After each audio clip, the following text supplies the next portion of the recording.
Hi guys, welcome to the channel. In today's video, I'm going to show you how you can turn on top fan badge on Facebook page. So before getting into this video, must subscribe to our YouTube channel and click on the bell icon.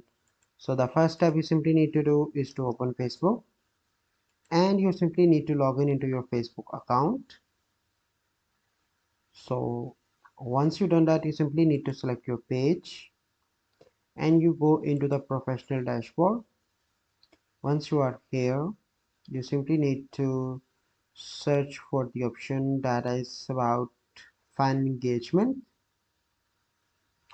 and here you can see top and you simply need to turn that on from here.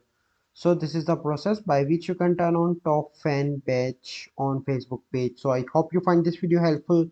If you find this video helpful, must like this video, subscribe to our YouTube channel for future videos. We'll see you in the next video.